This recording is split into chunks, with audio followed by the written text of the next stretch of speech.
त्याच्यानंतर पुढचा प्रश्न आहे, एकात्म मानव दर्शन प्रणित अंत्योदयाचे शेवटच्या माणसाची मुक्ती नीतिशास्त्र सांगा. So explain the ethics of Antyodaya, emancipation of last man which is advocated in integral humanism. आता हे जे इंटिग्रल ह्युमॅनिझम जो कन्सेप्ट आहे, ओके, त्याच्यामध्ये मानवतावाद, ओके, आणि तो कन्सेप्ट दीनदयाल उपाध्यायांनी दिलेला. पण अंत्योदय जो कन्सेप्ट आहे ना, तो बऱ्याच तत्वज्ञानांनी दिलेला आहे. मी क्लासमध्ये गांधी शिकवताना खूप डिटेलमध्ये अंत्योदय कन्सेप्ट गांधींचा जास्त फेमस आहे, तो शिकवलेला, तोच ॲज इट इज लिहिचा होता.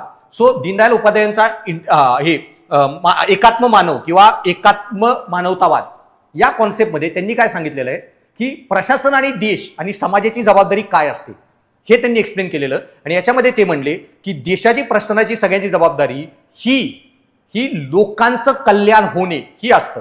मनुष्य साधनही साध्य आहे आणि त्याच्यामुळं सरकार, देश, अर्थव्यवस्था ही साधनं आहेत आणि साध्य हे लोककल्याण असावं. प्रशासनाचं सगळ्यात महत्वाचं काम सगळ्यात दुर्बल घटकांपर्यंत पोहोचणे. सो गांधीजींना जेव्हा विचारलेलं की तुमच्यामध्ये लोकशाही ही सक्षम आहे का, भारताची लोकशाही हे कसं ठरवणार तुम्ही, भारताची लोकशाही सफल ठरली का, त्यावेळी गांधीजी बोललेले की जर ह्या भारताच्या लोकशाहीमध्ये सगळ्यात दुर्बल घटकाला ही आर्थिक, सामाजिक आणि कायदेशीर मोबिलिटी मिळाली, सोशल, इकॉनॉमिक, लिगल मोबिलिटी, की तो त्याचा दर्जा वाढवून भारताच्या सर्वात उच्च पदावर जाऊ शकतो, तर भारताची लोकशाही ही सफल झाली.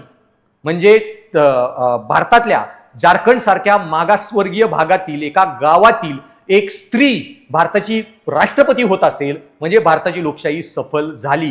अंताचा उदय आपली लोकशाही करू शकते. सो प्रशासनामध्ये पण श्रीमंतांसाठी जे प्रशासन नसतं, श्रीमंतांसाठी प्रशासनाला त्यांना लागतच आहे, ते स्वतःचे वकील घेतील आणि लढतील.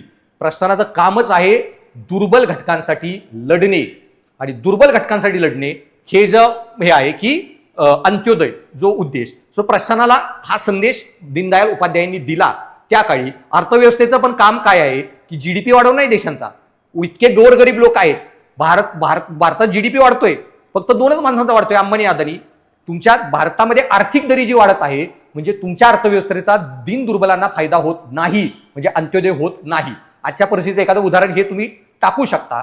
आणि या कॉन्सेप्टमध्ये अंत्योदयाच्या दीनदयाल उपाध्याय हे बोललेले की ह्यांनी त्या काळी ज्या थिअरीज होत्या, एक होता ॲडम स्मिथचा भांडवलवाद, जो एक्सेसिव्ह इंडिव्हिज्युअलिझम, की एका माणसाचा, भांडवलदाराचा पैसा कमवण्याचा अधिकार, ओके, त्याच्यावर फोकस करायचा.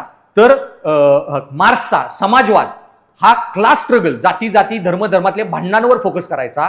तर दीनदयाल उपाध्याय किंवा गांधींच्या अंत्योदयाने सांगितलं की हे वैयक्तिक फायदा आणि समाजातील संघर्ष किंवा एक व्यक्ती आणि समाजाचा संघर्ष याच्याऐवजी व्यक्तीचं जीवन हे केंद्रस्थान पाहिजे तुमच्या कायद्यांच्या, समाजाच्या, धर्माच्या, लोकशाहीच्या, प्रशासनाच्या, अर्थव्यवस्थेच्या केंद्रस्थानी. ओके, सो हा अंत्योदयाचा कॉन्सेप्ट खूप मस्त कॉन्सेप्ट आहे आणि असा टू द पॉइंट लिहायचा, हवेत काही लिहायचं नाही. मी जी आता वाक्य सांगितली तीच लिहायची, तुम्हाला प्रचंड मार्क मिळतील. त्याच्यानंतर